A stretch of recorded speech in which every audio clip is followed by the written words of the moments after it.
सत श्री अकाल, मैं हाँ तुहाडे नाल बलविंदर सिंह ते लैके हाज़र हाँ साल 2017 का पूरा हाल। इस खास प्रोग्राम दे विच असीं तुहानूं दिखावांगे पूरे साल दियां वो सारियां सरगर्मियां जिहड़ियां कि तुहाडे नाल जुड़ियां होईयां ने, तुहाडी जिंदगी उपर असर पा रहीआं ने अते पूरे देश दे हरेक आम अते खास नागरिक दे नाल वो संबंध रखदियां ने। शुरू करदे हां ते सब तो पहलां तुहानूं दिखाउने हां इस पूरे साल दियां सियासी सरगर्मियां, क्योंकि किस तरह दे नाल पूरे साल दे विच देश दे विच सियासत सरगर्म रही। भारत की सियासत लई साल 2017 काफ़ी अहम रहा। भाजपा का जेतू रथ इस साल भी तेजी नाल दौड़िया। देश के कुल 29 सूबियां चों 19 दे विच भारतीय जनता पार्टी ने अपने सहयोगियों के नाल रल के भगवा फहरा दिता। साल के शुरू विच 5 सूबियां की चोण हुई, जिस विच पंजाब दे विच कैप्टन अमरिंदर सिंह की अगवाई विच कांग्रेस की सरकार बनी, जबकि उत्तर प्रदेश विच भाजपा ने इतिहासक जित हासिल की। यूपी की सत्ता विच सालों तो काबिल सपा अते बसपा का सफाया हो गया।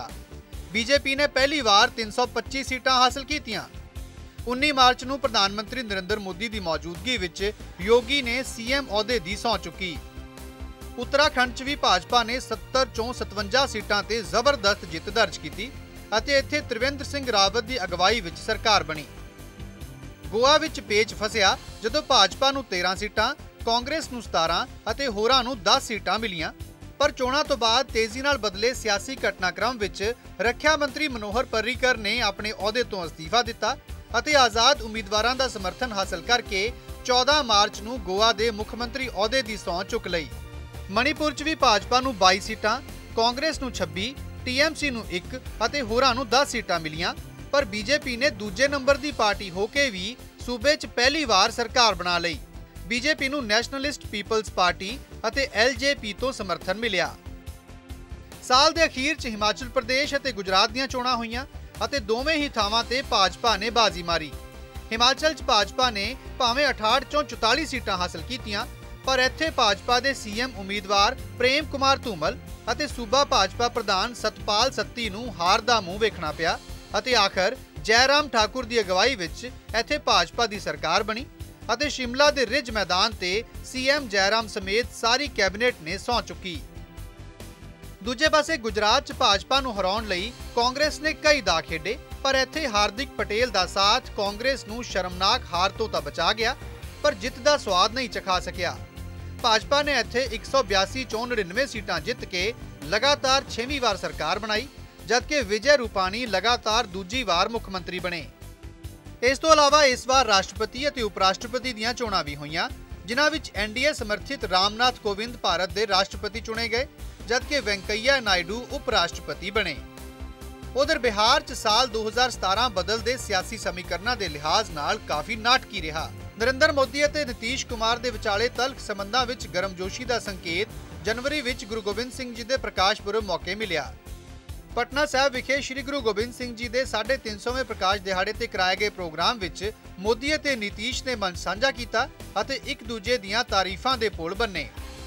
घटनाक्रम तेजी नाल बदलिया जदों सीबीआई ने होटल घोटाले विच लालू प्रसाद यादव, उन्हां दे छोटे पुत्तर अते उस वेले दे उप मुख मंत्री तेजस्वी यादव समेत उन्हां दे परिवारां दे खिलाफ मामला दर्ज किया। नीतीश कुमार ने कहा कि लालू प्रसाद यादव इस बारे विच जनतक तौर ते स्पष्टीकरण देण। उन्हां दी इस मंग नूं राजद ने ठुकरा दिता, जिस तो बाद नीतीश कुमार ने मुख्यमंत्री अहुदे तो अस्तीफा दे दिता। भाजपा ने नवीं सरकार नूं समर्थन देण दा ऐलान किया अते अस्तीफा देण दे 24 घंटियां दे अंदर नीतीश ने फिर तो मुख्यमंत्री अहुदे दी सौं चुक लई। कांग्रेस विच राहुल युग की शुरुआत भी इस साल की वड्डी सियासी घटना है। लंबे वेले तक प्रधान रहने तो बाद सोनिया गांधी ने कमान राहुल गांधी नूं सौंप दी है। उधर आम आदमी पार्टी के ग्राफ का डिगना 2017 च तेजी नाल जारी रहा। इस साल दिल्ली च होईयां नगर निगम चोणां अते विधान सभा की जिमनी चोण विच भी आप दी शर्मनाक हार हुई, तां गुजरात विधान सभा चोणां च बहुते उम्मीदवारां दीआं जमानतां भी जब्त हो गईयां। पंजाब अते उत्तर प्रदेश दीआं स्थानक सरकारां चोणां विच भी जनता ने आम आदमी पार्टी नूं नकार दिता। Bureau report, PTC news. इस साल सरकार ने कई वड्डे अते अहम फैसले लए, जिन्हां दा सरोकार सीधा तुहाडी जिंदगी नाल जुड़िया होया है। जदों तो सरकार आई है कई वड्डे फैसले लै रहे ने ते नोटबंदी तो लैके इस साल जीएसटी का वड्डा फैसला होया। इन्हां फैसलियां ने तुहाडी जिंदगी ते किस तरह असर पाया, ये भी वेखो। ਭਾਰਤ ਸਰਕਾਰ ਦੇ ਫੈਸਲਿਆਂ ਦੇ ਲਿਹਾਜ਼ ਨਾਲ ਸਾਲ 2017 ਨੂੰ ਕਈ ਮਾਮਲਿਆਂ ਵਿੱਚ ਇੱਕ ਯਾਦਗਾਰ ਸਾਲ ਕਿਹਾ ਜਾ ਸਕਦਾ ਹੈ, ਕਿਉਂਕਿ ਇਹ ਸਾਲ ਰੇਲ ਬਜਟ ਨੂੰ ਆਮ ਬਜਟ ਵਿੱਚ ਮਿਲਾ ਦੇਣ, ਆਮ ਬਜਟ ਨੂੰ ਨਵੇਂ ਵਿੱਤੀ ਵਰ੍ਹੇ ਤੋਂ ਪਹਿਲਾਂ ਹੀ ਪਾਸ ਕਰਨ ਅਤੇ ਅੱਧੀ ਰਾਤ ਨੂੰ GST ਕਾਨੂੰਨ ਲਾਗੂ ਕਰਨ ਸਮੇਤ ਕਈ ਨਵੀਆਂ ਰਿਵਾਇਤਾਂ ਸ਼ੁਰੂ ਕੀਤੀਆਂ ਗਈਆਂ। ਕੇਂਦਰ ਦੀ ਨਰਿੰਦਰ ਮੋਦੀ ਸਰਕਾਰ ਨੇ ਇਸ ਸਾਲ ਬਜਟ ਪ੍ਰਕਿਰਿਆ ਵਿੱਚ ਕਈ ਅਜਿਹੇ ਬਦਲਾਅ ਕੀਤੇ ਜੋ ਇਤਿਹਾਸ ਵਿੱਚ ਦਰਜ ਕੀਤੇ ਜਾਣਗੇ। ਬਜਟ ਪ੍ਰਕਿਰਿਆ ਨੂੰ ਅੱਗੇ ਵਧਾਉਣ ਦੇ ਕਰਕੇ ਇਸ ਸਾਲ ਬਜਟ ਸੈਸ਼ਨ 31 ਜਨਵਰੀ ਤੋਂ ਹੀ ਸ਼ੁਰੂ ਹੋ ਗਿਆ, ਜੋ ਕਿ ਆਮ ਤੌਰ ਤੇ ਫਰਵਰੀ ਦੇ ਤੀਜੇ ਹਫ਼ਤੇ 'ਚ ਸ਼ੁਰੂ ਹੁੰਦਾ ਸੀ। ਦੋਵੇਂ ਸਦਨਾਂ ਦੀ ਸਾਂਝੀ ਬੈਠਕ ਵਿੱਚ ਰਾਸ਼ਟਰਪਤੀ ਦੇ ਰਵਾਇਤੀ ਅਭਿਭਾਸ਼ਣ ਤੋਂ ਸ਼ੁਰੂ ਹੋਏ ਇਸ ਬਜਟ ਸੈਸ਼ਨ ਦੇ ਦੌਰਾਨ 1 ਫਰਵਰੀ ਨੂੰ ਵਿੱਤ ਮੰਤਰੀ ਨੇ ਆਮ ਬਜਟ ਪੇਸ਼ ਕੀਤਾ। ਇਹ ਇਸ ਕਰਕੇ ਵੀ ਵੱਖਰਾ ਰਿਹਾ ਕਿਉਂਕਿ ਇਸ ਵਿੱਚ ਰੇਲ ਬਜਟ ਵੀ ਸ਼ਾਮਲ ਸੀ। ਅਜੇ ਤੱਕ ਸੰਸਦ ਵਿੱਚ ਰੇਲ ਬਜਟ ਅਤੇ ਆਮ ਬਜਟ ਵੱਖੋ-ਵੱਖ ਪੇਸ਼ ਕੀਤੇ ਜਾਂਦੇ ਸਨ, ਪਰ ਇਸ ਵਾਰ ਤਕਰੀਬਨ 9 ਦਹਾਕੇ ਪੁਰਾਣੀ ਰਵਾਇਤ ਨੂੰ ਤੋੜਦੇ ਹੋਏ ਰੇਲ ਬਜਟ ਨੂੰ ਆਮ ਬਜਟ ਦੇ ਵਿੱਚ ਹੀ ਸ਼ਾਮਲ ਕਰ ਦਿੱਤਾ ਗਿਆ। ਬਜਟ ਸੈਸ਼ਨ 2 ਗੇੜ 31 ਜਨਵਰੀ ਤੋਂ 9 ਫਰਵਰੀ ਤੱਕ ਅਤੇ 9 ਮਾਰਚ ਤੋਂ 12 ਅਪ੍ਰੈਲ ਤੱਕ ਚੱਲਿਆ। ਇਸ ਵਿੱਚ 7 ਬੈਠਕਾਂ ਪਹਿਲੇ ਗੇੜ ਵਿੱਚ ਅਤੇ 22 ਬੈਠਕਾਂ ਦੂਜੇ ਗੇੜ ਵਿੱਚ ਹੋਈਆਂ। ਸੈਸ਼ਨ ਵਿੱਚ ਆਮ ਬਜਟ ਤੋਂ ਇਲਾਵਾ GST ਸੰਬੰਧੀ 4 ਮਹੱਤਵਪੂਰਨ ਬਿੱਲ ਵੀ ਪਾਸ ਕੀਤੇ ਗਏ। ਇਸ ਤੋਂ ਬਾਅਦ ਸੰਸਦ ਦੇ ਇਤਿਹਾਸਕ ਸੈਂਟਰਲ ਹਾਲ ਵਿੱਚ 30 ਜੂਨ ਅਤੇ 1 ਜੁਲਾਈ ਦੀ ਅੱਧੀ ਰਾਤ ਨੂੰ ਇੱਕ ਵਿਸ਼ੇਸ਼ ਪ੍ਰੋਗਰਾਮ ਕਰਾਇਆ ਗਿਆ। ਇਸ ਪ੍ਰੋਗਰਾਮ ਦੇ ਦੌਰਾਨ ਉਸ ਵੇਲੇ ਦੇ ਰਾਸ਼ਟਰਪਤੀ ਪ੍ਰਣਬ ਮੁਖਰਜੀ ਨੇ ਰਾਤ 12 ਵਜੇ ਬੈਲ ਵਜਾ ਕੇ ਦੇਸ਼ 'ਚ GST ਲਾਗੂ ਕਰਨ ਦਾ ਐਲਾਨ ਕੀਤਾ। ਹਾਲਾਂਕਿ ਕਾਂਗਰਸ ਨੇ GST ਲਾਗੂ ਕਰਨ ਦੇ ਤਰੀਕੇ ਦਾ ਵਿਰੋਧ ਕਰਦੇ ਹੋਏ ਇਸ ਪ੍ਰੋਗਰਾਮ 'ਚ ਹਿੱਸਾ ਨਹੀਂ ਲਿਆ।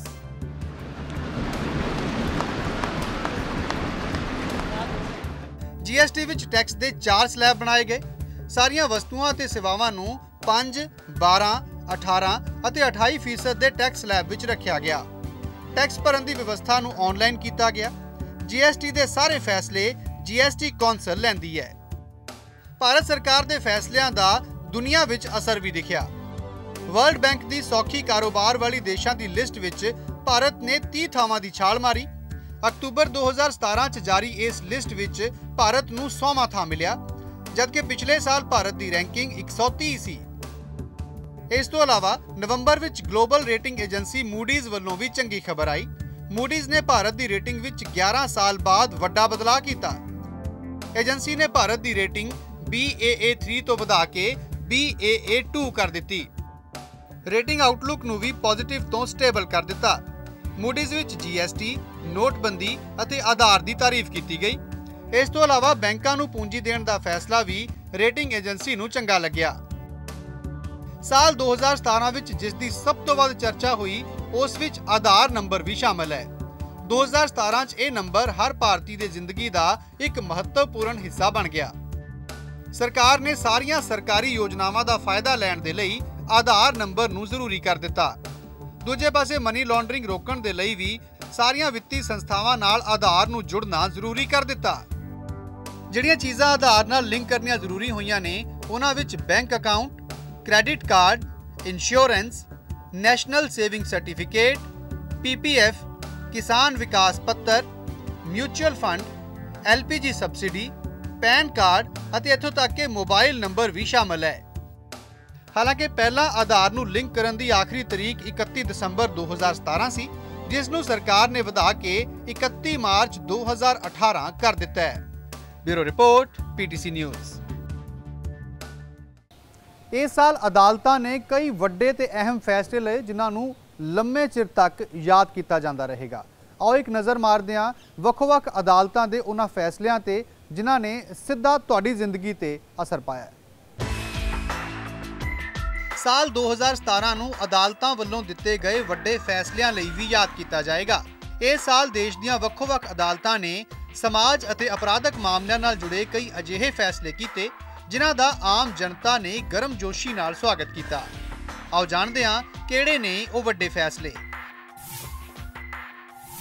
ਸੁਪਰੀਮ ਕੋਰਟ ਨੇ ਇਸ ਸਾਲ ਮਈ ਵਿੱਚ ਆਪਣੇ ਫੈਸਲੇ 'ਚ ਦੇਸ਼ 'ਚ 3 ਤਲਾਕ ਤੇ ਬੈਨ ਲਾ ਦਿੱਤਾ। ਆਪਣੇ ਫੈਸਲੇ 'ਚ ਸੁਪਰੀਮ ਕੋਰਟ ਨੇ ਮੁਸਲਿਮ ਔਰਤਾਂ ਨੂੰ ਰਾਹਤ ਦਿੰਦੇ ਹੋਏ ਕਿਹਾ ਕਿ ਇੱਕ ਝਟਕੇ ਵਿੱਚ ਕਿਸੇ ਨੂੰ ਤਲਾਕ ਦੇਣ ਦੀ ਪ੍ਰਥਾ ਗਲਤ ਹੈ। ਦਿੱਲੀ NCR 'ਚ ਵਾਧੇ ਪ੍ਰਦੂਸ਼ਣ ਨੂੰ ਵੇਖਦੇ ਹੋਏ ਦਿੱਲੀ ਹਾਈ ਕੋਰਟ ਨੇ ਇਸ ਸਾਲ ਅਕਤੂਬਰ ਵਿੱਚ ਪਟਾਕਿਆਂ ਦੀ ਵਿਕਰੀ ਤੇ ਬੈਨ ਲਾ ਦਿੱਤਾ ਸੀ। ਇਸ ਤੋਂ ਬਾਅਦ ਪੰਜਾਬ ਹਰਿਆਣਾ ਹਾਈ ਕੋਰਟ ਨੇ ਵੀ ਪੰਜਾਬ, ਹਰਿਆਣਾ ਅਤੇ ਚੰਡੀਗੜ੍ਹ ਵਿੱਚ ਸਿਰਫ ਦੀਵਾਲੀ ਵਾਲੇ ਦਿਨ ਕੁਝ ਘੰਟਿਆਂ ਲਈ ਪਟਾਕੇ ਚਲਾਉਣ ਦੀ ਇਜਾਜ਼ਤ ਦਿੱਤੀ ਸੀ। ਸੁਪਰੀਮ ਕੋਰਟ ਨੇ ਆਪਣੇ ਇੱਕ ਵੱਡੇ ਫੈਸਲੇ ਵਿੱਚ ਨਾਬਾਲਗ ਪਤਨੀ ਦੇ ਨਾਲ ਪਤੀ ਵੱਲੋਂ ਸਬੰਧ ਬਣਾਉਣ ਨੂੰ ਰੇਪ ਦੀ ਸ਼੍ਰੇਣੀ ਵਿੱਚ ਰੱਖਣ ਦੀ ਗੱਲ ਆਖੀ। ਪੰਚਕੂਲਾ ਦੀ ਵਿਸ਼ੇਸ਼ CBI ਅਦਾਲਤ ਨੇ ਡੇਰਾ ਸੱਚਾ ਸੌਦਾ ਮੁਖੀ ਗੁਰਮੀਤ ਰਾਮ ਰਹੀਮ ਨੂੰ 2 ਸਾਧਵੀਆਂ ਨਾਲ ਬਲਾਤਕਾਰ ਦੇ ਜੁਰਮ ਵਿੱਚ ਅਗਸਤ ਮਹੀਨੇ ਵਿੱਚ 10-10 ਸਾਲ ਕੈਦ ਦੀ ਕਰੜੀ ਸਜ਼ਾ ਸੁਣਾਈ। ਦੇਸ਼ ਦੇ ਚਰਚਿਤ ਆਰੂਸ਼ੀ ਕਤਲकांड ਮਾਮਲੇ ਵਿੱਚ ਅਲਾਹਾਬਾਦ ਹਾਈ ਕੋਰਟ ਨੇ ਇਤਿਹਾਸਕ ਫੈਸਲਾ ਸੁਣਾਉਂਦੇ ਹੋਏ ਅਕਤੂਬਰ ਵਿੱਚ ਆਰੂਸ਼ੀ ਦੇ ਮਾਪਿਆਂ ਨੂੰ ਸਾਰੇ ਇਲਜ਼ਾਮਾਂ ਤੋਂ ਬਰੀ ਕਰ ਦਿੱਤਾ। ਭਾਵੇਂ ਕਿ ਤਲਵਾਰ ਜੋੜੇ ਨੂੰ ਬਰੀ ਕਰਨ ਦੇ ਖਿਲਾਫ ਹੇਮਰਾਜ ਦੀ ਪਤਨੀ ਨੇ ਸੁਪਰੀਮ ਕੋਰਟ ਵਿੱਚ ਚੁਣੌਤੀ ਦਿੱਤੀ ਹੈ। ਇੰਡੀਆਜ਼ ਮੋਸਟ ਵਾਂਟਡ ਸ਼ੋਅ ਦੇ ਐਂਕਰ ਸੁਹੈਬ ਇਲਿਆਸੀ ਨੂੰ ਦਿੱਲੀ ਦੀ ਕੜਕੜਡੂਮਾ ਅਦਾਲਤ ਨੇ 17 ਸਾਲ ਬਾਅਦ ਪਤਨੀ ਅੰਜੂ ਇਲਿਆਸੀ ਦੇ ਕਤਲ ਦਾ ਦੋਸ਼ੀ ਮੰਨਦੇ ਹੋਏ ਉਮਰ ਕੈਦ ਦੀ ਸਜ਼ਾ ਸੁਣਾਈ। ਤਮਿਲਨਾਡੂ ਦੀ ਮੁੱਖ ਮੰਤਰੀ ਬਣਨ ਦੇ ਸ਼ਸ਼ੀਕਲਾ ਦੇ ਅਰਮਾਨਾਂ ਤੇ ਉਸ ਵੇਲੇ ਪਾਣੀ ਫਿਰ ਗਿਆ ਜਦੋਂ ਦੇਸ਼ ਦੀ ਸਰਵਉੱਚ ਅਦਾਲਤ ਨੇ ਸ਼ਸ਼ੀਕਲਾ ਨੂੰ ਆਮਦਨ ਤੋਂ ਵੱਧ ਜਾਇਦਾਦ ਦੇ ਮਾਮਲੇ ਵਿੱਚ 4 ਸਾਲ ਦੀ ਸਜ਼ਾ ਸੁਣਾਈ। ਨਿਜਤਾ ਦੇ ਅਧਿਕਾਰ ਨੂੰ ਲੈ ਕੇ ਸੁਪਰੀਮ ਕੋਰਟ ਨੇ ਕਿਹਾ ਕਿ ਨਿਜਤਾ ਦਾ ਅਧਿਕਾਰ ਕਿਸੇ ਵੀ ਨਾਗਰਿਕ ਦਾ ਮੌਲਿਕ ਅਧਿਕਾਰ ਹੈ। 9 ਜੱਜਾਂ ਦੀ ਸੰਵਿਧਾਨਕ ਬੈਂਚ ਨੇ 1954 ਅਤੇ 1962 ਚ ਦਿੱਤੇ ਗਏ ਆਪਣੇ 2 ਫੈਸਲਿਆਂ ਨੂੰ ਮਾਮੂਲੀ ਰੂਪ ਨਾਲ ਪਲਟਦੇ ਹੋਏ ਕਿਹਾ ਕਿ ਰਾਈਟ ਟੂ ਪ੍ਰਾਈਵੇਸੀ ਮੌਲਿਕ ਅਧਿਕਾਰਾਂ ਦੇ ਮੁਤਾਬਕ ਆਉਣ ਵਾਲੇ ਜੀਵਨ ਦੇ ਅਧਿਕਾਰ ਦਾ ਹੀ ਹਿੱਸਾ ਹੈ। ਇਸ ਤੋਂ ਬਾਅਦ ਸਰਕਾਰ ਨੇ ਆਧਾਰ ਕਾਰਡ ਨਾਲ ਸਾਰੀਆਂ ਸਰਕਾਰੀ ਸਹੂਲਤਾਂ ਨੂੰ ਜੋੜਨ ਦੀ ਤਾਰੀਖ 31 ਮਾਰਚ 2018 ਤੱਕ ਅੱਗੇ ਵਧਾ ਦਿੱਤੀ ਹੈ। ਦੇਸ਼ ਦੇ ਸਭ ਤੋਂ ਵੱਡੇ ਘੁਟਾਲਿਆਂ ਵਿੱਚੋਂ ਇੱਕ 2G ਸਪੈਕਟਰਮ ਘੁਟਾਲਾ ਮਾਮਲੇ 'ਚ ਅਦਾਲਤ ਨੇ ਸਾਰੇ ਦੋਸ਼ੀਆਂ ਨੂੰ ਬਰੀ ਕਰ ਦਿੱਤਾ ਹੈ। ਤਕਰੀਬਨ 7 ਸਾਲ ਦੀ ਸੁਣਵਾਈ ਤੋਂ ਬਾਅਦ ਦਿੱਲੀ ਦੀ ਪਟਿਆਲਾ ਹਾਊਸ ਕੋਰਟ ਸਥਿਤ CBI ਦੀ ਵਿਸ਼ੇਸ਼ ਅਦਾਲਤ ਦੇ ਜੱਜ OP ਸੈਣੀ ਨੇ ਸਾਰੇ ਤਿੰਨੇ ਮਾਮਲਿਆਂ ਵਿੱਚ ਸਾਬਕਾ ਟੈਲੀਕਾਮ ਮੰਤਰੀ A ਰਾਜਾ ਅਤੇ ਕਨੀਮੋਈ ਸਮੇਤ ਸਾਰੇ ਦੋਸ਼ੀਆਂ ਨੂੰ ਸਬੂਤਾਂ ਦੀ ਘਾਟ ਵਿੱਚ ਬਰੀ ਕਰ ਦਿੱਤਾ। ਸਾਲ ਦੇ ਜਾਂਦੇ ਬਿਹਾਰ ਦੇ ਸਾਬਕਾ ਮੁੱਖ ਮੰਤਰੀ ਅਤੇ RJD ਮੁਖੀ ਲਾਲੂ ਪ੍ਰਸਾਦ ਯਾਦਵ ਲਈ CBI ਦੀ ਵਿਸ਼ੇਸ਼ ਅਦਾਲਤ ਦਾ ਵੱਡਾ ਝਟਕਾ ਉਦੋਂ ਆਇਆ ਜਦੋਂ ਅਦਾਲਤ ਨੇ 21 ਸਾਲ ਪੁਰਾਣੇ ਚਾਰਾ ਘੁਟਾਲਾ ਮਾਮਲੇ ਵਿੱਚ ਲਾਲੂ ਯਾਦਵ ਅਤੇ 15 ਹੋਰਨਾਂ ਨੂੰ ਦੋਸ਼ੀ ਕਰਾਰ ਦੇ ਦਿੱਤਾ। Bureau report PTC news.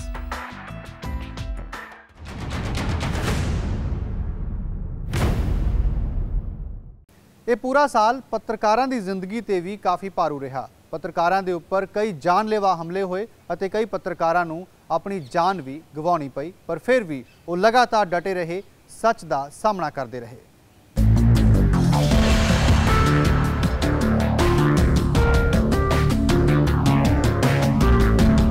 ਸਾਲ 2017 ਚ ਕਈ ਅਪਰਾਧਕ ਵਾਰਦਾਤਾਂ ਹੋਈਆਂ। ਇਸ ਸਾਲ ਪ੍ਰੈਸ ਤੇ ਵੀ ਕਈ ਹਮਲੇ ਹੋਏ ਅਤੇ ਬਹੁਤ ਸਾਰੇ ਮੀਡੀਆ ਮੁਲਾਜ਼ਮਾਂ ਨੂੰ ਆਪਣੀ ਜਾਨ ਵੀ ਗਵਾਉਣੀ ਪਈ।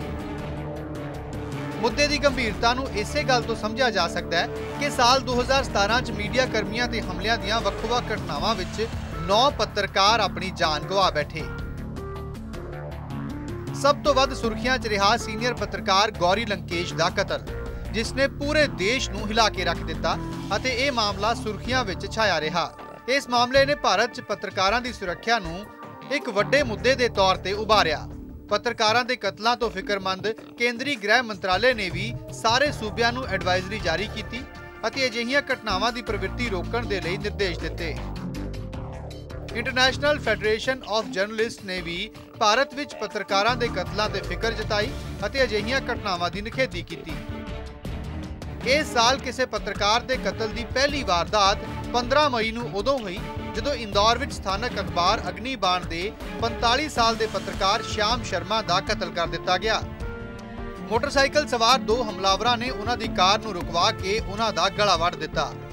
ਇਸ ਤੋਂ 15 ਦਿਨਾਂ ਬਾਅਦ 31 ਮਈ ਨੂੰ ਹਿੰਦੀ ਦੈਨਿਕ ਨਈ ਦੁਨੀਆ ਦੇ ਪੱਤਰਕਾਰ ਕਮਲੇਸ਼ ਜੈਨ ਦਾ ਮੱਧ ਪ੍ਰਦੇਸ਼ ਦੇ ਪੀਪਲੀਆ ਮੰਡੀ ਖੇਤਰ ਵਿੱਚ ਗੋਲੀ ਮਾਰ ਕੇ ਕਤਲ ਕਰ ਦਿੱਤਾ ਗਿਆ। 5 ਸਤੰਬਰ ਨੂੰ ਬੈਂਗਲੁਰੂ ਵਿੱਚ 55 ਸਾਲ ਦੀ ਪੱਤਰਕਾਰ ਗੌਰੀ ਲੰਕੇਸ਼ ਦਾ ਗੋਲੀ ਮਾਰ ਕੇ ਕਤਲ ਕਰ ਦਿੱਤਾ ਗਿਆ। ਉਹ ਕੰਨੜ ਭਾਸ਼ਾ ਦੇ ਵੀਕਲੀ ਪੱਤਰ ਲੰਕੇਸ਼ ਪੱਤਰਿਕਾ ਦੀ ਸੰਪਾਦਕ ਸਨ। ਹਮਲਾਵਰਾਂ ਨੇ ਉਹਨਾਂ ਦੇ ਘਰ ਦੇ ਕੋਲ ਉਹਨਾਂ ਨੂੰ ਕਈ ਗੋਲੀਆਂ ਮਾਰੀਆਂ। ਅਜੇ ਇਸ ਵਾਰਦਾਤ ਨੂੰ 15 ਦਿਨ ਹੀ ਲੰਘੇ ਸਨ ਕਿ ਇੱਕ ਹੋਰ ਪੱਤਰਕਾਰ ਦਾ ਕਤਲ ਹੋ ਗਿਆ। 20 ਸਤੰਬਰ ਨੂੰ ਤ੍ਰਿਪੁਰਾ ਵਿੱਚ ਸਥਾਨਕ ਟੈਲੀਵਿਜ਼ਨ ਪੱਤਰਕਾਰ ਸ਼ਾਂਤਨੂ ਭੌਮਿਕ ਦਾ ਉਸ ਵੇਲੇ ਕਤਲ ਕਰ ਦਿੱਤਾ ਗਿਆ ਜਦੋਂ ਉਹ indigenous peoples front of Tripura ਅਤੇ ਤ੍ਰਿਪੁਰਾ ਰਾਜਾਏਰ ਉਪਜਾਤੀ ਗਣਮੁਕਤੀ ਪਰਿਸ਼ਦ ਦੇ ਵਿਚਾਲੇ ਸੰਘਰਸ਼ ਦੀ ਕਵਰੇਜ ਕਰ ਰਹੇ ਸਨ। ਭੌਮਿਕ ਦੇ ਕਤਲ ਤੋਂ ਮਹਿਜ਼ 3 ਦਿਨਾਂ ਬਾਅਦ 23 ਸਤੰਬਰ ਨੂੰ ਮੁਹਾਲੀ ਵਿੱਚ 64 ਸਾਲ ਦੇ ਸੀਨੀਅਰ ਪੱਤਰਕਾਰ KJ ਸਿੰਘ ਅਤੇ ਉਹਨਾਂ ਦੀ 94 ਸਾਲ ਦੀ ਮਾਂ ਦਾ ਕਤਲ ਕਰ ਦਿੱਤਾ ਗਿਆ। KJ ਸਿੰਘ ਦੇ ਢਿੱਡ ਵਿੱਚ ਚਾਕੂ ਨਾਲ ਕਈ ਵਾਰ ਕੀਤੇ ਗਏ ਅਤੇ ਉਹਨਾਂ ਦਾ ਗਲਾ ਵੱਢਿਆ ਗਿਆ ਸੀ। ਉਹਨਾਂ ਦੀ ਮਾਤਾ ਦਾ ਕਤਲ ਗਲਾ ਘੁੱਟ ਕੇ ਕੀਤਾ ਗਿਆ ਸੀ। ਇਸ ਤੋਂ ਬਾਅਦ 21 ਅਕਤੂਬਰ ਨੂੰ ਉੱਤਰ ਪ੍ਰਦੇਸ਼ ਦੇ ਗਾਜ਼ੀਪੁਰ ਜ਼ਿਲ੍ਹੇ ਵਿੱਚ ਦੈਨਿਕ ਜਾਗਰਣ ਦੇ ਪੱਤਰਕਾਰ ਰਾਜੇਸ਼ ਮਿਸ਼ਰ ਦਾ ਗੋਲੀ ਮਾਰ ਕੇ ਕਤਲ ਕਰ ਦਿੱਤਾ ਗਿਆ। ਇਸ ਹਮਲੇ 'ਚ ਉਹਨਾਂ ਦਾ ਭਰਾ ਬੁਰੀ ਤਰ੍ਹਾਂ ਜ਼ਖਮੀ ਹੋਇਆ ਸੀ। ਹਮਲਾਵਰਾਂ ਨੇ ਉਹਨਾਂ ਤੇ ਕਈ ਗੋਲੀਆਂ ਚਲਾਈਆਂ ਸਨ। 20 ਨਵੰਬਰ ਨੂੰ ਬੰਗਾਲੀ ਅਖਬਾਰ ਸਿਆਨਦਨ ਪੱਤਰਿਕਾ ਦੇ ਪੱਤਰਕਾਰ ਸੁਦੀਪ ਦੱਤਾ ਭੌਮਿਕ ਦਾ ਅਗਰਤਲਾ ਤੋਂ 20 ਕਿਲੋਮੀਟਰ ਦੂਰ RK ਨਗਰ ਵਿੱਚ 2 ਤ੍ਰਿਪੁਰਾ ਰਾਈਫਲਸ ਦੇ ਇੱਕ ਕਾਂਸਟੇਬਲ ਨੇ ਗੋਲੀ ਮਾਰ ਕੇ ਕਤਲ ਕਰ ਦਿੱਤਾ। ਇਸ ਤੋਂ 10 ਦਿਨਾਂ ਬਾਅਦ 3 ਨਵੰਬਰ ਨੂੰ ਉੱਤਰ ਪ੍ਰਦੇਸ਼ ਦੇ ਕਾਨਪੁਰ ਦੇ ਬਿਲਹੌਰ ਖੇਤਰ ਵਿੱਚ ਹਿੰਦੁਸਤਾਨ ਅਖਬਾਰ ਨਾਲ ਜੁੜੇ ਪੱਤਰਕਾਰ ਨਵੀਨ ਗੁਪਤਾ ਦਾ ਗੋਲੀ ਮਾਰ ਕੇ ਕਤਲ ਕਰ ਦਿੱਤਾ ਗਿਆ। ਹਾਲਾਂਕਿ ਦਸੰਬਰ ਮਹੀਨਾ ਇਸ ਮਾਮਲੇ 'ਚ ਕੁਝ ਸ਼ਾਂਤ ਰਿਹਾ। Bureau report PTC news. ਇਸ ਸਾਲ ਬਹੁਤ ਸਾਰੀਆਂ ਵੱਡੀਆਂ ਸ਼ਖਸੀਅਤਾਂ ਸਾਨੂੰ ਅਲਵਿਦਾ ਕਹਿ ਗਈਆਂ। ਮਾਰਸ਼ਲ ਅਰਜਨ ਸਿੰਘ ਤੋਂ ਲੈ ਕੇ ਓਮਪੁਰੀ, ਵਿਨੋਦ ਖੰਨਾ ਅਤੇ ਸ਼ਸ਼ੀ ਕਪੂਰ ਵਰਗੇ ਕਈ ਵੱਡੇ ਸਿਤਾਰੇ, ਕਈ ਵੱਡੇ ਨਾਮ ਸਾਨੂੰ ਅਲਵਿਦਾ ਕਹਿ ਗਏ। ਆਓ ਨਜ਼ਰ ਮਾਰਦੇ ਹਾਂ ਇਹਨਾਂ ਦੇ ਉੱਪਰ ਵੀ। ਸਾਲ 2017 'ਚ ਅਸੀਂ ਕਈ ਮਹਾਨ ਹਸਤੀਆਂ ਨੂੰ ਗਵਾ ਦਿੱਤਾ। ਇਸ ਸਾਲ ਰੱਖਿਆ ਅਤੇ ਮਨੋਰੰਜਨ ਤੋਂ ਲੈ ਕੇ ਸਾਹਿਤ ਜਗਤ ਤੱਕ ਦੀਆਂ ਕਈ ਸ਼ਖਸੀਅਤਾਂ ਨੇ ਦੁਨੀਆ ਨੂੰ ਅਲਵਿਦਾ ਕਹਿ ਦਿੱਤਾ, ਜਿਨ੍ਹਾਂ ਨੇ ਆਪਣੇ ਖੇਤਰ 'ਚ ਬਿਹਤਰੀਨ ਕੰਮ ਕੀਤਾ ਸੀ।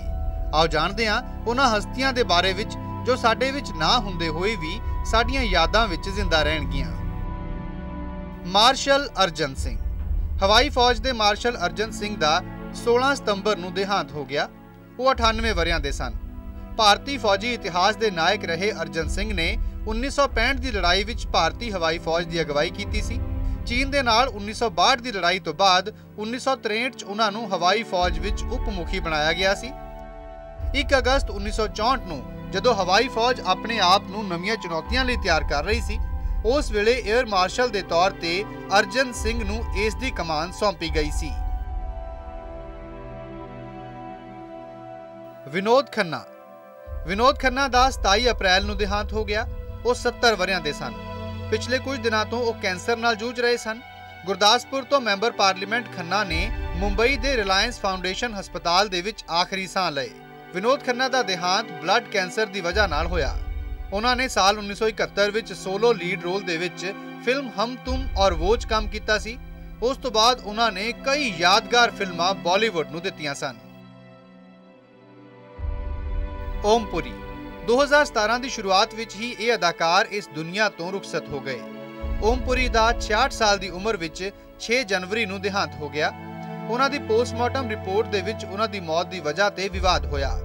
ਓਮਪੁਰੀ ਨੇ ਆਪਣੇ ਕੈਰੀਅਰ ਵਿੱਚ 300 ਤੋਂ ਜ਼ਿਆਦਾ ਫਿਲਮਾਂ ਵਿੱਚ ਕੰਮ ਕੀਤਾ। ਓਮਪੁਰੀ ਅਦਾਕਾਰੀ ਦੇ ਹਰ ਫਨ ਦੇ ਮਾਹਰ ਮੰਨੇ ਜਾਂਦੇ ਸਨ। ਸ਼ਸ਼ੀ ਕਪੂਰ। ਹਿੰਦੀ ਸਿਨੇਮਾ ਅਤੇ ਰੰਗਮੰਚ ਦੇ ਦਿੱਗਜ ਅਦਾਕਾਰ ਸ਼ਸ਼ੀ ਕਪੂਰ ਦਾ 4 ਦਸੰਬਰ ਨੂੰ 79 ਵਰ੍ਹਿਆਂ ਦੀ ਉਮਰ ਵਿੱਚ ਦੇਹਾਂਤ ਹੋ ਗਿਆ। ਪਿਛਲੇ ਕਾਫੀ ਵੇਲੇ ਤੋਂ ਉਹ ਬਿਮਾਰ ਚੱਲ ਰਹੇ ਸਨ। ਮੁੰਬਈ ਦੇ ਕੋਕਿਲਾਬੇਨ ਹਸਪਤਾਲ ਦੇ ਵਿੱਚ ਉਹਨਾਂ ਨੇ ਆਖਰੀ ਸਾਹ ਲਏ। ਉਹਨਾਂ ਦਾ ਜਨਮ 18 ਮਾਰਚ 1938 ਨੂੰ ਕੋਲਕਾਤਾ ਵਿੱਚ ਹੋਇਆ ਸੀ। 60 ਅਤੇ 70 ਦੇ ਦਹਾਕੇ ਵਿੱਚ ਉਹਨਾਂ ਨੇ ਜਬ ਜਬ ਫੂਲ ਖਿਲੇ, ਕੰਨਿਆਦਾਨ, ਸ਼ਰਮੀਲੀ, ਆ ਗਲੇ ਲਗ ਜਾ, ਰੋਟੀ ਕਪੜਾ ਔਰ ਮਕਾਨ, ਚੋਰ ਮਚਾਏ ਸ਼ੋਰ, ਦੀਵਾਰ, ਕਭੀ ਕਭੀ ਅਤੇ ਫਕੀਰਾ ਵਰਗੀਆਂ ਕਈ ਹਿੱਟ ਫਿਲਮਾਂ ਦਿੱਤੀਆਂ। ਸਾਲ 2011 ਵਿੱਚ ਸ਼ਸ਼ੀ ਕਪੂਰ ਨੂੰ ਭਾਰਤ ਸਰਕਾਰ ਨੇ ਪਦਮ ਭੂਸ਼ਣ ਨਾਲ ਸਨਮਾਨਿਤ ਕੀਤਾ ਸੀ। 2015 ਵਿੱਚ ਉਹਨਾਂ ਨੂੰ ਦਾਦਾ ਸਾਹਿਬ ਪੁਰਸਕਾਰ ਵੀ ਮਿਲ ਚੁੱਕਿਆ ਸੀ। ਰੀਮਾ ਲਾਗੂ। ਬਾਲੀਵੁੱਡ ਦੀ ਸਟਾਰ ਮੌਮ ਰੀਮਾ ਲਾਗੂ 17 ਮਈ ਨੂੰ 59 ਵਰ੍ਹਿਆਂ ਦੀ ਉਮਰ ਵਿੱਚ ਇਸ ਦੁਨੀਆ ਨੂੰ ਅਲਵਿਦਾ ਕਹਿ ਗਏ। ਫਿਲਮਾਂ ਵਿੱਚ ਇੱਕ ਦਮਦਾਰ ਮਾਂ ਦਾ ਕਿਰਦਾਰ ਨਿਭਾਉਣ ਵਾਲੀ ਰੀਮਾ ਲਾਗੂ ਨੇ ਉਂਝ ਤਾਂ ਕਈ ਚੁਣਿੰਦਾ ਫਿਲਮਾਂ ਵਿੱਚ ਕੰਮ ਕੀਤਾ, ਪਰ ਫਿਲਮ ਵਾਸਤਵ ਵਿੱਚ ਉਹਨਾਂ ਦੇ ਕੰਮ ਨੂੰ ਖੂਬ ਸਲਾਹਿਆ ਗਿਆ। ਫਿਲਮ ਮੈਨੇ ਪਿਆਰ ਕੀਆ, ਆਸ਼ਿਕੀ, ਸਾਜਨ, ਹਮ ਆਪਕੇ ਹੈ ਕੌਣ, ਵਾਸਤਵ, ਕੁਛ ਕੁਛ ਹੋਤਾ ਹੈ ਅਤੇ ਹਮ ਸਾਥ ਸਾਥ ਹੈ ਵਰਗੀਆਂ ਕਈ ਫਿਲਮਾਂ ਵਿੱਚ ਰੀਮਾ ਨੇ ਮਾਂ ਦਾ ਕਿਰਦਾਰ ਨਿਭਾਇਆ, ਜਿਸ ਨੂੰ ਦਰਸ਼ਕਾਂ ਨੇ ਖਾਸਾ ਪਸੰਦ ਕੀਤਾ। ਇੰਦਰ ਕੁਮਾਰ। ਸਲਮਾਨ ਖਾਨ ਦੇ ਨੇੜਲੇ ਦੋਸਤ ਅਤੇ ਫਿਲਮ ਤੇ ਟੀਵੀ ਐਕਟਰ ਇੰਦਰ ਕੁਮਾਰ ਦਾ ਦੇਹਾਂਤ 28 ਜੁਲਾਈ ਨੂੰ ਹੋ ਗਿਆ। 44 ਵਰਿਆਂ ਦੇ ਇਸ ਐਕਟਰ ਨੂੰ ਅੱਧੀ ਰਾਤ ਦਿਲ ਦਾ ਦੌਰਾ ਪਿਆ ਸੀ। ਉਸ ਵੇਲੇ ਉਹ ਮੁੰਬਈ ਦੇ ਅੰਧੇਰੀ ਸਥਿਤ ਆਪਣੇ ਘਰ ਵਿੱਚ ਸਨ। ਇੰਦਰ ਕੁਮਾਰ ਨੇ 90 ਦੇ ਦਹਾਕੇ ਤੋਂ ਆਪਣਾ ਕੈਰੀਅਰ ਸ਼ੁਰੂ ਕੀਤਾ ਸੀ। ਉਹ ਅਕਸ਼ੇ ਕੁਮਾਰ ਦੇ ਨਾਲ ਖਿਲਾੜੀਆਂ ਕੇ ਖਿਲਾੜੀ ਤਾਂ ਸਲਮਾਨ ਖਾਨ ਦੇ ਨਾਲ ਵਾਂਟਡ ਵਿੱਚ ਨਜ਼ਰ ਆਏ ਸਨ। ਨੀਰਜ ਵੋਰਾ। ਐਕਟਰ ਅਤੇ ਫਿਲਮ ਮੇਕਰ ਨੀਰਜ ਵੋਰਾ ਦਾ ਦੇਹਾਂਤ 14 ਸਤੰਬਰ 2017 ਨੂੰ ਸਵੇਰੇ 4 ਵਜੇ ਹੋਇਆ। ਨੀਰਜ ਵੋਰਾ ਨੇ ਫਿਰ ਹੇਰਾਫੇਰੀ ਅਤੇ ਖਿਲਾੜੀ 420 ਵਰਗੀਆਂ ਫਿਲਮਾਂ ਨਿਰਦੇਸ਼ਿਤ ਕੀਤੀਆਂ ਸਨ। ਉਹ ਥੀਏਟਰ ਵਿੱਚ ਵੀ ਸਰਗਰਮ ਸਨ। ਉਹਨਾਂ ਨੇ ਗੁਜਰਾਤੀ ਪਲੇ ਆਫਟਰਨੂਨ ਵੀ ਕੀਤਾ। ਇਸ ਤੋਂ ਇਲਾਵਾ ਨੀਰਜ ਰਾਈਟਰ ਵੀ ਸਨ। ਉਹਨਾਂ ਨੇ ਰੰਗੀਲਾ, ਅਕੇਲੇ ਹਮ ਅਕੇਲੇ ਤੁਮ, ਤਾਲ, ਜੋਸ਼, ਬਦਮਾਸ਼, ਚੋਰੀ ਚੋਰੀ ਚੁਪਕੇ ਚੁਪਕੇ, ਆਵਾਰਾ ਪਾਗਲ ਦੀਵਾਨਾ ਵਰਗੀਆਂ ਫਿਲਮਾਂ ਦੇ ਸੰਵਾਦ ਲਿਖੇ ਸਨ। ਯਸ਼ਪਾਲ। 24 ਜੁਲਾਈ ਭਾਰਤ ਦੇ ਮਸ਼ਹੂਰ ਵਿਗਿਆਨਕ ਅਤੇ ਸਿੱਖਿਆਵਿਦ ਪ੍ਰੋਫੈਸਰ ਯਸ਼ਪਾਲ ਦਾ ਦੇਹਾਂਤ ਹੋ ਗਿਆ। ਉਹ 90 ਵਰਿਆਂ ਦੇ ਸਨ। ਯਸ਼ਪਾਲ ਨੇ ਦੇਸ਼ ਵਿੱਚ ਵਿਗਿਆਨਕ ਹੁਨਰ ਨੂੰ ਨਿਖਾਰਨ ਦੇ ਵਿੱਚ ਵਿਸ਼ੇਸ਼ ਯੋਗਦਾਨ ਦਿੱਤਾ ਸੀ। ਇਸੇ ਨੂੰ ਵੇਖਦੇ ਹੋਏ ਭਾਰਤ ਸਰਕਾਰ ਨੇ ਉਹਨਾਂ ਨੂੰ ਸਾਲ 2013 ਵਿੱਚ ਪਦਮ ਵਿਭੂਸ਼ਣ ਨਾਲ ਸਨਮਾਨਿਤ ਕੀਤਾ ਸੀ। Bureau report, PTC news. ਇੱਕ ਸਾਲ ਦੇ ਵਿੱਚ ਇੰਨਾ ਕੁਝ ਵਾਪਰਦਾ ਹੈ ਕਿ ਉਸ ਨੂੰ ਇੱਕ ਪ੍ਰੋਗਰਾਮ ਦੇ ਵਿੱਚ ਸਮੇਟਣਾ ਕੋਈ ਸੌਖਾ ਕੰਮ ਨਹੀਂ ਹੁੰਦਾ। ਫਿਰ ਵੀ ਅਸੀਂ ਕੋਸ਼ਿਸ਼ ਕੀਤੀ ਹੈ ਕਿ ਹਰੇਕ ਜਾਣਕਾਰੀ ਤੁਹਾਡੇ ਤੱਕ ਪਹੁੰਚਾਈ ਜਾਵੇ ਅਤੇ ਕੁਝ ਵੀ ਤੁਹਾਡੇ ਕੋਲੋਂ ਛੁੱਟ ਨਾ ਜਾਵੇ। ਆਓ ਇੱਕ ਨਜ਼ਰ ਮਾਰਦੇ ਹਾਂ ਇਸ ਸਾਲ ਦੀਆਂ ਹਰੇਕ ਚੰਗੀਆਂ ਅਤੇ ਮਾੜੀਆਂ ਘਟਨਾਵਾਂ ਦੇ ਉੱਪਰ। ਇੱਕ ਨਜ਼ਰ ਮਾਰਦੇ ਹਾਂ ਇਹਨਾਂ ਸਾਰੀਆਂ ਘਟਨਾਵਾਂ ਦੇ ਉੱਪਰ ਤੇਜ਼ੀ ਦੇ ਨਾਲ। ਜੰਮੂ ਕਸ਼ਮੀਰ ਵਿੱਚ ਇਸ ਸਾਲ 200 ਤੋਂ ਵੱਧ ਦਹਿਸ਼ਤਗਰਦਾਂ ਨੂੰ ਮਾਰ ਮੁਕਾਇਆ ਗਿਆ। ਇਸ ਵਿੱਚ 25 ਵੱਖੋ-ਵੱਖ ਦਹਿਸ਼ਤਗਰਦੀ ਜਥੇਬੰਦੀਆਂ ਦੇ ਟੌਪ ਕਮਾਂਡਰ ਵੀ ਸ਼ਾਮਲ ਨੇ। ਅਪ੍ਰੈਲ ਵਿੱਚ ਛੱਤੀਸਗੜ੍ਹ ਦੇ ਸੁਕਮਾ ਵਿੱਚ CRPF ਜਵਾਨਾਂ ਤੇ ਨਕਸਲੀਆਂ ਨੇ ਅੰਨ੍ਹੇਵਾਹ ਫਾਇਰਿੰਗ ਅਤੇ ਗ੍ਰੇਨੇਡ ਨਾਲ ਹਮਲਾ ਕਰ ਦਿੱਤਾ, ਜਿਸ ਵਿੱਚ 74ਵੀਂ ਬਟਾਲੀਅਨ ਦੇ 25 ਜਵਾਨ ਸ਼ਹੀਦ ਹੋ ਗਏ। 22 ਜਨਵਰੀ ਨੂੰ ਆਂਧਰ ਪ੍ਰਦੇਸ਼ ਦੇ ਵਿਜੈਨਗਰਮ ਜ਼ਿਲ੍ਹੇ ਵਿੱਚ ਜਗਦਲਪੁਰ ਭੁਵਨੇਸ਼ਵਰ ਹੀਰਾਖੰਡ ਐਕਸਪ੍ਰੈਸ ਦਾ ਇੰਜਣ ਅਤੇ 7 ਡੱਬੇ ਲੀਹਾਂ ਤੋਂ ਲੱਥਣ ਨਾਲ 32 ਲੋਕਾਂ ਦੀ ਮੌਤ ਹੋ ਗਈ ਤੇ ਤਕਰੀਬਨ 100 ਲੋਕ ਜ਼ਖਮੀ ਹੋਏ। ਉੱਤਰ ਪ੍ਰਦੇਸ਼ 'ਚ ਇਸ ਸਾਲ ਸਭ ਤੋਂ ਵੱਧ ਰੇਲ ਹਾਦਸੇ ਹੋਏ, ਜਿਨ੍ਹਾਂ ਵਿੱਚ ਤਕਰੀਬਨ 73 ਲੋਕਾਂ ਦੀ ਜਾਨ ਚਲੀ ਗਈ, ਜਦਕਿ 400 ਤੋਂ ਜ਼ਿਆਦਾ ਲੋਕ ਜ਼ਖਮੀ ਹੋਏ। 29 ਸਤੰਬਰ ਨੂੰ ਮੁੰਬਈ ਦੇ ਐਲਫਿੰਸਟਨ ਰੋਡ ਰੇਲਵੇ ਸਟੇਸ਼ਨ ਦੇ ਫੁੱਟਓਵਰ ਬ੍ਰਿਜ ਤੇ ਭਜਦੜ ਮੱਚਣ ਨਾਲ 22 ਲੋਕਾਂ ਦੀ ਮੌਤ ਹੋ ਗਈ, ਜਦਕਿ 37 ਲੋਕ ਜ਼ਖਮੀ ਹੋਏ। ਅਗਸਤ ਵਿੱਚ ਉੱਤਰ ਪ੍ਰਦੇਸ਼ ਦੇ ਗੋਰਖਪੁਰ ਦੇ BRD ਕਾਲਜ ਵਿੱਚ ਆਕਸੀਜਨ ਦੀ ਕਮੀ ਨਾਲ ਤਕਰੀਬਨ 70 ਬੱਚਿਆਂ ਦੀ ਮੌਤ ਹੋ ਗਈ। ਨਵੰਬਰ ਵਿੱਚ ਰਾਏਬਰੇਲੀ ਵਿੱਚ NTPC ਪਲਾਂਟ ਵਿੱਚ ਬੋਇਲਰ ਫਟਣ ਨਾਲ 31 ਮਜ਼ਦੂਰਾਂ ਦੀ ਜਾਨ ਚਲੀ ਗਈ ਅਤੇ ਤਕਰੀਬਨ 60 ਲੋਕ ਜ਼ਖਮੀ ਹੋਏ। ਭਾਰਤੀ ਪੁਲਾੜ ਏਜੰਸੀ ਇਸਰੋ ਨੇ 15 ਫਰਵਰੀ ਨੂੰ ਇੱਕੋ ਰਾਕੇਟ ਰਾਹੀਂ ਰਿਕਾਰਡ 104 ਉਪਗ੍ਰਹਿ ਸਫਲਤਾ ਨਾਲ ਦਾਗ ਕੇ ਇਤਿਹਾਸ ਸਿਰਜ ਦਿੱਤਾ। ਸ਼੍ਰੀ ਹਰੀਕੋਟਾ ਸਥਿਤ ਪੁਲਾੜ ਕੇਂਦਰ ਤੋਂ ਇਨ੍ਹਾਂ ਉਪਗ੍ਰਹਿਆਂ ਨੂੰ PSLV ਰਾਹੀਂ ਪੁਲਾੜ ਵਿੱਚ ਭੇਜਿਆ ਗਿਆ। 14 ਸਤੰਬਰ ਨੂੰ ਪ੍ਰਧਾਨ ਮੰਤਰੀ ਨਰਿੰਦਰ ਮੋਦੀ ਅਤੇ ਜਾਪਾਨ ਦੇ ਪ੍ਰਧਾਨ ਮੰਤਰੀ ਸ਼ਿੰਜੋ ਆਬੇ ਨੇ ਅਹਿਮਦਾਬਾਦ ਤੋਂ ਮੁੰਬਈ ਦੇ ਵਿਚਾਲੇ ਚੱਲਣ ਵਾਲੀ ਭਾਰਤ ਦੀ ਪਹਿਲੀ ਬੁਲੇਟ ਟ੍ਰੇਨ ਦਾ ਨੀਂਹ ਪੱਥਰ ਰੱਖਿਆ। ਬਿਹਾਰ ਸਰਕਾਰ ਨੇ ਇਸ ਸਾਲ ਜਨਵਰੀ ਵਿੱਚ ਸ਼੍ਰੀ ਗੁਰੂ ਗੋਬਿੰਦ ਸਿੰਘ ਜੀ ਦੇ 350ਵੇਂ ਪ੍ਰਕਾਸ਼ ਪੁਰਬ ਤੇ ਸ਼੍ਰੀ ਪਟਨਾ ਸਾਹਿਬ ਵਿਖੇ ਵੱਡੇ ਪੱਧਰ ਤੇ ਸਮਾਗਮ ਕੀਤੇ, ਜਿਨ੍ਹਾਂ ਵਿੱਚ ਪ੍ਰਧਾਨ ਮੰਤਰੀ ਨਰਿੰਦਰ ਮੋਦੀ ਸਮੇਤ ਕਈ ਅਹਿਮ ਸ਼ਖਸੀਅਤਾਂ ਸ਼ਾਮਲ ਹੋਈਆਂ। ਦਸੰਬਰ ਮਹੀਨੇ ਵਿੱਚ ਵੀ ਬਿਹਾਰ ਸਰਕਾਰ ਨੇ ਸ਼੍ਰੀ ਗੁਰੂ ਗੋਬਿੰਦ ਸਿੰਘ ਜੀ ਦੇ 351ਵੇਂ ਪ੍ਰਕਾਸ਼ ਪੁਰਬ ਤੇ ਸ਼੍ਰੀ ਪਟਨਾ ਸਾਹਿਬ ਵਿਖੇ ਵੱਡੇ ਸਮਾਗਮ ਕੀਤੇ, ਜਿਨ੍ਹਾਂ ਵਿੱਚ ਵੱਡੀ ਗਿਣਤੀ ਵਿੱਚ ਸੰਗਤ ਪੁੱਜੀ। ਇਸ ਸਾਲ ਔਰਤਾਂ ਦੀਆਂ ਗੁੱਤਾਂ ਕੱਟੇ ਜਾਣ ਦੀਆਂ ਖਬਰਾਂ ਪੂਰੇ ਦੇਸ਼ 'ਚੋਂ ਸਾਹਮਣੇ ਆਈਆਂ। ਔਰਤਾਂ ਵਿੱਚ ਲੰਮੇ ਸਮੇਂ ਤੱਕ ਇਸ ਕਰਕੇ ਡਰ ਦਾ ਮਾਹੌਲ ਵੇਖਣ ਨੂੰ ਮਿਲਿਆ। ਹਾਲਾਂਕਿ ਜ਼ਿਆਦਾਤਰ ਲੋਕਾਂ ਨੇ ਇਸ ਨੂੰ ਅੰਧ ਵਿਸ਼ਵਾਸ ਨਾਲ ਜੋੜ ਕੇ ਵੇਖਿਆ। ICICI ਬੈਂਕ ਦੀ CEO ਚੰਦਾ ਕੋਚਰ ਨੂੰ ਭਾਰਤ ਵਿੱਚ ਸਭ ਤੋਂ ਸ਼ਕਤੀਸ਼ਾਲੀ ਮਹਿਲਾ ਦੱਸਿਆ ਗਿਆ ਹੈ। ਉਹ ਫੋਰਬਸ ਦੀ ਦੁਨੀਆ ਵਿੱਚ 100 ਸਭ ਤੋਂ ਸ਼ਕਤੀਸ਼ਾਲੀ ਔਰਤਾਂ ਦੀ ਲਿਸਟ ਵਿੱਚ 32ਵੇਂ ਨੰਬਰ ਤੇ ਨੇ। ਅਨੁਸ਼ਕਾ ਸ਼ਰਮਾ ਦੇ ਵਿਆਹ ਦੇ ਐਲਾਨ ਵਾਲੇ ਟਵੀਟ ਨੂੰ golden tweet of the year ਐਲਾਨਿਆ ਗਿਆ। ਇਸ ਟਵੀਟ ਦੇ 59,000 ਰੀਟਵੀਟ ਹੋਏ, ਜਦਕਿ 3,99,000 ਲੋਕਾਂ ਦਾ ਇਹ ਫੇਵਰੇਟ ਬਣਿਆ। ਤਾਂ ਸਾਲ 2017 ਆਪਣੀਆਂ ਖੱਟੀਆਂ ਅਤੇ ਮਿੱਠੀਆਂ ਯਾਦਾਂ ਛੱਡਦਾ ਹੋਇਆ ਸਮਾਪਤ ਹੋ ਰਿਹਾ ਹੈ। ਇਸ ਉਮੀਦ ਦੇ ਨਾਲ ਕਿ ਸਾਲ 2018 ਤੁਹਾਡੇ ਲਈ ਬਹੁਤ ਚੰਗਾ ਨਿਕਲੇ। ਇਜਾਜ਼ਤ ਦਿਓ। ਧੰਨਵਾਦ।